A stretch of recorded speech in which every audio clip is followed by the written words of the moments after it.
बिस्मिल्लाहिर्रहमानिर्रहीम। अस्सलाम वालेकुम। शहबाज शरीफ का अक़वाम मुत्तहिदा में ख़िताब पाकिस्तान के लिए एम्बरेसमेंट का बाइस बन चुका है। शहबाज शरीफ साहब अंदर जब दाखिल हो रहे थे तो लोगों ने ज़बरदस्त किस्म का एहतजाज किया वहाँ बाहर, और चोर चोर के नारों से उनका इस्तकबाल हुआ। तो पाकिस्तान के प्राइम मिनिस्टर की ये इज़्ज़त रह गई है कि चोर के नारों से इस्तकबाल होगा। अब ये अवाम चोरों को छोड़ने वाली नहीं है। शहबाज शरीफ साहब का एक छोटा सा खिताब हुआ जिसमें बेहिसाब गलतियां भी सामने आई। सबसे पहले तो कुरान की जो आयात उन्होंने पढ़ी उसमें से भी 2 अल्फाज खा गए वो, और ये बातें करते थे इमरान खान साहब के ऊपर कि वो मुसलमान ही नहीं है। ये जो ख़ुद को मुसलमान कहते हैं इनकी हालत देख लें। इसहाक डार जैसे इश्तिहारी डाकू को ये वापस बुला रहे हैं, जहां अदालत ने उनको जो है ज़मानत दे दी है कि उनको गिरफ़्तार नहीं किया जाएगा, कि गिरफ़्तारी का ऑर्डर मुअत्तल कर दिए गए।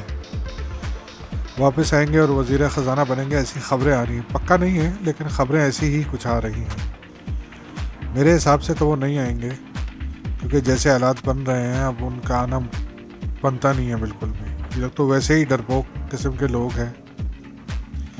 इन हालात में, बिगड़े हुए हालात में, बल्कि मुआशी हालत पाकिस्तान की बहुत ख़राब है,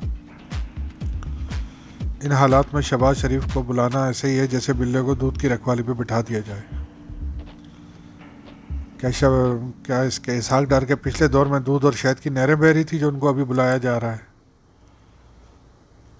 आर्मी चीफ साहब ने साफ़ियों की मौजूदगी में बताया था, ये इमरान रियाज खान साहब ने बयान दिया है कि आर्मी चीफ ने साफ़ियों की मौजूदगी में मुझे बताया था कि मिफ्ता इस्माइल ने कहा है कि दुआ करें 2018 में हमारी हुकूमत ना आए, क्योंकि जो इस मईशत के साथ हम कर गए हैं आने वाली हुकूमत को 3 साल लग जाएंगे। इसहाक डार साहब के बारे में कह रहे थे वो, आने वाली हुकूमत को 3 साल लग जाएंगे कमर सीधी करने में। जनरल बाजवा साहब के बकौल मईशत की तबाही का ज़िम्मेदार इसहाक डार है, ये इमरान रियाज खान साहब ने कहा था। तो जिस मईशत की तबाही का ज़िम्मेदार इसहाक डार था उसको फिर NRO दे के वापस लाया जा रहा है। इसमें हैरानी की कोई बात नहीं है। जिस पे अरबों की मनी लॉन्ड्रिंग का केस फर्द जुर्म आयद होनी थी जिस दिन, उसी दिन उसको वज़ीर आज़म बनाया गया इस मुल्क का शहबाज शरीफ साहब। तो इसहाक डार पे क्या है, तो मनी उस एक और आ जाएगा। वैसे ही 60-70% काबीना तो ज़मानत पे करप्शन केसेस में, क्योंकि करप्शन तो कोई मसला नहीं है किसी के लिए। ये तो एक अकेला इमरान खान है जो करप्शन के ख़िलाफ़ बोल रहा है और कर रहा है कुछ। बाकी किसी को इस मुल्क में करप्शन पे कोई प्रॉब्लम नहीं है। तो जब इतनी बड़ी करप्शन के मुजरिमों को माफ़िया मिल रही हैं तो छोटे चोरों का क्या कसूर है? जेलें भी खोल दो फिर। 10,000, 20,000, 50,000, लाख, 10 लाख, 20 लाख ऐसी चोरी पे और करप्शन पे और जराइम पे जो है लोग अंदर बंद है जेलों में, उनको भी आज़ाद कर दो भाई, उनका क्या कसूर है?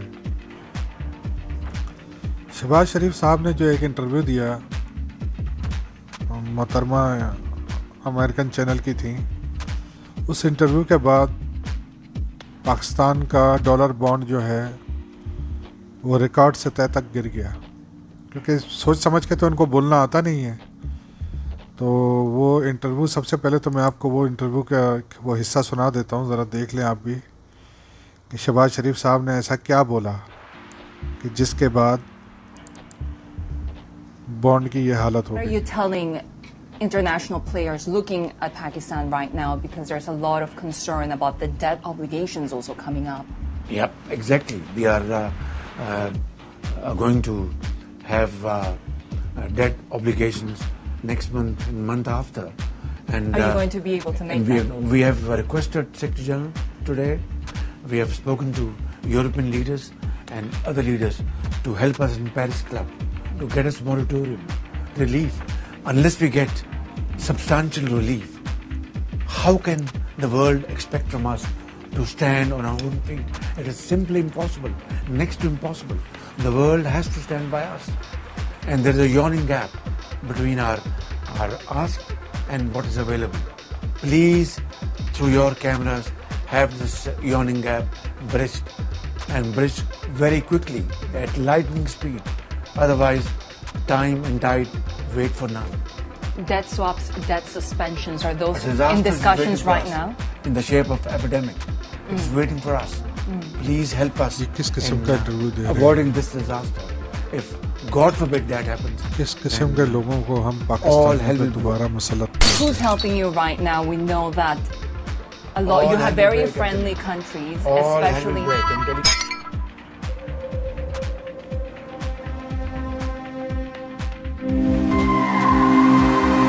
इस इंटरव्यू के फौरी बाद पाकिस्तानी बॉन्ड की मार्केट बर्बाद हो गई, इस किस्म के हरकतों की वजह से, इस किस्म के इंटरव्यूज़ की वजह से। तो ये हाल है इनका। दोबारा से जो है इसहाक डार को ला के और बेड़ा गर्क कराना इन लोगों ने। तो अब अल्लाह ही मालिक है इस मुल्क का। वैसे भी अल्लाह ही मालिक है हर चीज़ का, लेकिन इस मुल्क को वही जो है अपना ख़ास करम करे तो बचा सकते हैं, वरना और किसी के बस की बात नहीं रही। अब इनके हाथ में तो नहीं रहेगा कुछ, लाने वालों के अख्तियार में भी कुछ नहीं रहेगा, जो हर बार शरीफ बन के निकल जाते थे। अब दरख्वास्त ही कर सकते हैं कि अपने बेवकूफ़ी वाले फ़ैसलों पे ज़रा गौर करें दोबारा से। ब्लूमबर्ग ने ये ट्वीट किया है आज, Pakistan dollar bond fall by the most on record after its government appeal to rich nations for डेब्ट relief as it grapples with the aftermath of catastrophic floods। तो ये हाल है इनके, और क्या होना है मालूम नहीं, अल्लाह मालिक है। इमरान खान साहब आज से 3 साल पहले गए थे यूनाइटेड नेशंस में। उनका अब तक जो खिताब है वो 5.1 मिलियन लोगों ने देखा था, और उस टाइम जो लाइव चल रही थी, लाइव जो खिताब उनका देखा जा रहा था शहबाज शरीफ साहब का, हॉल में तो कोई थे ही नहीं, गिनती के लोग थे। 2 घंटे में भी उनका 2500 व्यूज़ हुए सिर्फ। तो कहाँ इमरान खान साहब और कहाँ शहबाज शरीफ साहब, इन दोनों का फ़र्क है। फिर ऊपर से जो है उनकी हरकतें ऐसी रहीं शहबाज शरीफ की, तो थूक लगा लगा के तो सफ़े पलटते रहे। जैसे कौम को थूक लगाया पूरी, और न्यूट्रल्स को भी थूक लगाया इन्होंने, तो ऐसे ही जो ये अक़वाम मुत्तहिदा में भी थूक लगा लगा के सफ़े पलटते रहे और पूरी दुनिया को बताते रहे कि हम ऐसे थूक लगाते हैं। यानी कि हद ही हो गई है। ये किस किस्म की हरकतें कर रहे हैं ये हमारे वज़ीर आज़म साहब, मालूम नहीं। दुनिया भी आपको सीरियस तभी लेती है जब आप इनके लिए ख़तरा और अपने मुल्क से मुखलिस हों। मरते दम तक खुद मुख्तारी का दामन हाथ से न छोड़ें। जिन ममालिक में खान जैसे मुखलिस लीडर्स को अपनी अना की भींट चढ़ाकर शहबाज शरीफ जैसे नमूने किराए के वज़ीर आज़म के तौर पर रखे जाते हैं, वो ये बात नहीं समझ सकते। बाहर के ममालिक आपको कभी इज़्ज़त नहीं दे सकते जब तक आप ख़ुद अपने मुल्क की इज़्ज़त ना करें। तो इस अपने मुल्क की इज़्ज़त क्या कर रहे हैं ये लोग, ये तो आप सब देख ही रहे हैं। फिर ऊपर से इसहाक डार की मुमकिन वापसी, और वजारत से ये बात यकीन से कही जा सकती है कि इस पूरी कायनात की तारीख़ की सबसे नजस मनहूस और घटिया चीज़ पाकिस्तान का निज़ाम है। पाकिस्तान का निज़ाम नहायत घटिया तरीन निज़ाम है, जिसमें मुजरिम ऊपर ओहदों पे, मुल्क के सबसे बेहतरीन ओहदों पे वज़ीर आज़म और उसके वफाकी वज़रा के ओहदों पे हैं। इससे ज़्यादा घटिया निज़ाम क्या होगा। अवाम अब अवाम के हाथ में है कि वो कब तक इस निज़ाम को बर्दाश्त करते हैं। इनकी हरकतें भी ऐसी ही हैं। पिछले दिनों एक ख़बर आई थी कि तमाम MNAs और सेनेटर्स का टोल टैक्स माफ़ कर दिया गया है। 1000 रुपये ये देते थे पर कार, वो भी उनको माफ़ कर दिया गया। गरीब आवाम भरती जाए, जो अफोर्ड कर सकते हैं उनके माफ़ कर दिए जाए। तो क्या कहें अब, यही आर्मी चीफ के जो आर्मी के जो चीफ थे वो कहते थे कि CPEC की पहली सरमायाकारी के 19 में से $9 अरब नून लीग की हुकूमत खा गई। और इन्हीं आर्मी चीफ साहब ने साफियों को कहा था कि मईशत की तबाही का जिम्मेदार इसाक डार है। और जब FATF कानून पर बात हुई तो आर्मी चीफ NAP कानून में तरमीम का बिल ले आए थे। असल मसला जो है इस मुल्क का निज़ाम है, जो कि किसी भी तरीके से मतलब गरीब और आवाम को सपोर्ट नहीं करता। इन अशराफिया और जो असल में बदमाशियाँ इस मुल्क की उनको सपोर्ट करता है। हबीब अकरम साहब ने एक ट्वीट की थी, इमरान खान की हुकूमत ख़त्म करना और PDM की हुकूमत को लाना एक ऐसी गलती है जिसकी सज़ा हमें अगले कई साल तक भुगतना पड़ेगी। लोग अब इस गलती को दुरुस्त होता हुआ देखना चाहते हैं। मुस्लिम लीग नून और इसके इत्यादियों की तजुर्बाकारी का भरम खुल चुका है, यह हबीब अकरम साहब कह रहे थे। तो देख लें अब आप, ये वही इसाक डार हैं जो कहते थे अपने दौरे हुकूमत में दाल महंगी है तो चिकन खाएं, और एक दूसरे वज़ीर कहते थे कि मुश्किल वक्त में कौमों ने कुत्ते बिल्लियाँ खा के भी गुजारा किया है। ये शेख अलाउद्दीन साहब थे। तो दाल महंगी है तो चिकन खाएं, ये हमारे साबिक वज़ीर ख़जाना इसाक डार साहब मशवरे देते थे, जिनका मईशत चलाना ऐसे था कि साबुन, शैम्पू, दूध, टूथपेस्ट महंगे होने से आम आदमी मुतासर नहीं होता। ये इसाक डार साहब कहते थे। ऐसे बंदे को दोबारा ला के इस मुल्क का वज़ीर ख़जाना बना रहे हैं, तो ये क्या ठीक करेंगे? ये तो और बेड़ा गर्क करेंगे। पहले इन्होंने ठीक किया था क्या? इन्होंने और बेड़ा गर्क ही करना है। इमरान खान जैसे आशिक रसूल सल्लल्लाहु अलैहि वसल्लम पर कुफ्र के फतवे लगाने वालों को अपनी ज़ुबान से कुरान की आयत नहीं पढ़ी गई। 20 अल्फाज पर मुश्तमिल आयत थी, जिसमें से 7 अल्फाज वो खा गए। जो 13 अल्फाज अक़वाम मुत्तहिदा की जनरल असम्बली में सारी दुनिया के सामने पड़े, उसमें भी 7 गलतियाँ थी। ये इमरान खान पे कुफ्र के फतवे लगाते हैं। शर्म नहीं है इन बेशर्मों को। अब क्या कहें इसके बारे में। ऊपर से बिलावल साहब ने एक इंटरव्यू दिया, ज़रा उनकी भी सुन लें। ये लोग पीछे रह के बड़ी अय्याशियाँ कर चुके हैं, सामने तो ये आते नहीं हैं। बिलावल साहब ने इंटरव्यू में क्या कहा, ज़रा सुने। There's no delay in any appointment. Mr. Khan wanted to ensure that every appointment, whether it was within the ISI or whether it was in the army, were politically partisan associates to him. And it's not the case with your government. Absolutely not. We haven't appointed anyone. This is an existential threat to our democracy, that if instead of being service to the state of Pakistan and commanders of our armed forces, they conduct themselves as a wing of the Tehreek-e-Insaf political party. So this is an absolute, would be and is a threat to our democracy. Bilawal साहब कह रहे हैं कि Pakistan Tehreek-e-Insaf army और ISI chief को अपने तहरीक-ए-इंसाफ के wing के तौर पर इस्तेमाल करना चाहती थी, यानी कि आर्मी में तफरीक का उन्होंने भी बयान दे दिया। अब इसके ख़िलाफ़ कितना गम गुस्सा आएगा, कितना आता है, ज़रा देखते हैं कौन प्रेस कॉन्फ्रेंस करता है इनके ख़िलाफ़। यह सिर्फ सारी जो है गम गुस्सा तहरीक-ए-इंसाफ और इमरान खान साहब के लिए ही है। दूसरों की बारी में कोई गुस्सा और गम गुस्सा नहीं होता और कोई प्रेस कॉन्फ्रेंस नहीं होती। इनको सब कुछ माफ़ है। एक छोटी सी ऑडियो लीक हुई शहबाज शरीफ साहब की, ज़रा उस पर भी नज़र मार लेते हैं। 3-4 महीने बाद डालने से फ्लैट आएगा था।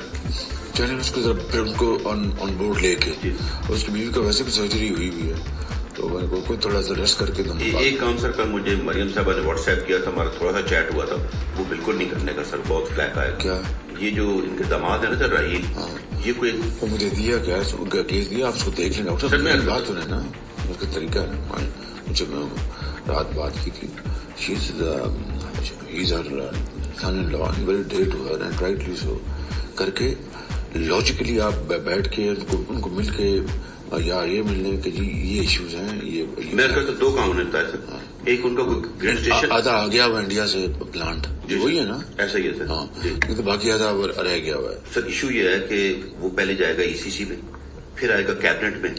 अब प्राइम मिनिस्टर कि अजीज फॉर्मर प्राइम मिनिस्टर की डायरेक्ट फैमिली का इंडिया से मशीनरी आना ऑप्टिक्स के लिए तो बड़ा सर, ऑप्टिक्स नहीं, ये बिल्कुल गले पड़ जाएगी बात। आई एग्री, मैं मानता हूँ। तो उसको आप पहले बता दें, फिर मैं उसे खुद बात कर लूंगा बड़े अच्छे तरीके से। ठीक है।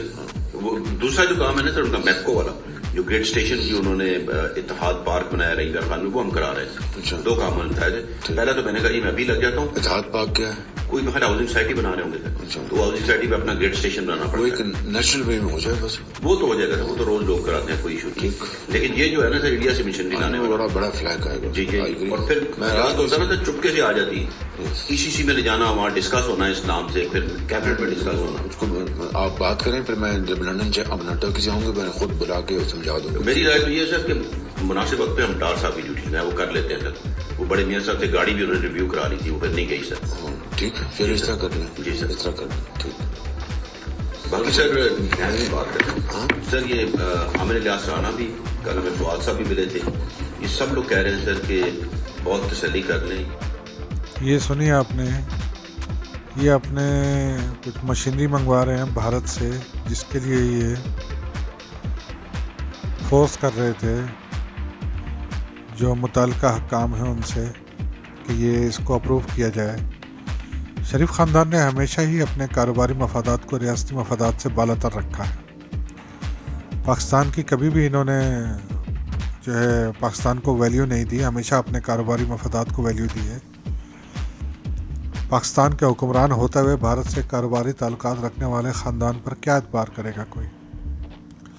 तो यही इनका हमेशा से है। और बाकी तो आपने ऑडियो सुन ही ली है। मज़ीद तफसीलात जो हैं वो एक कामरान ख़ान साहब की ट्वीट है, ज़रा उसमें भी देख लेते हैं। कामरान ख़ान साहब कहते हैं, शहबाज शरीफ साहब गेम ऑन है, मामलात लाउड एंड क्लियर हैं। आप और आपके कुछ साथी ज़रूर समझ रहे थे, मगर ये खेल एक तरफ़ा कभी न था। ये ऑडियो लीक काफ़ी नहीं, बहुत कुछ सामने आएगा। सिर्फ आप तनहा लाडले न थे ना हैं, मरियम बीबी बड़े मियाँ साहब तो कभी लाडले न थे ना हैं। एंड में इन्होंने फिर जो है चवली मार दी है। बहरहाल कामरान साहब भी कुछ कम नहीं है, वो भी बहुत बड़े इनके अंदरून खाना शरीफ ख़ानदान के ही निकलेंगे। तो अभी सिर्फ ये ऑडियो लीक ही आई है, लेकिन अभी और मज़ीद मामलात सामने आएंगे। ये इब्तिदा है सिर्फ शरीफ ख़ानदान के ख़िलाफ़, अभी और बहुत कुछ सामने आना है। इसके बाद आपसे इजाज़त चाहता हूँ जी। Thank you very much. अस्सलाम वालेकुम।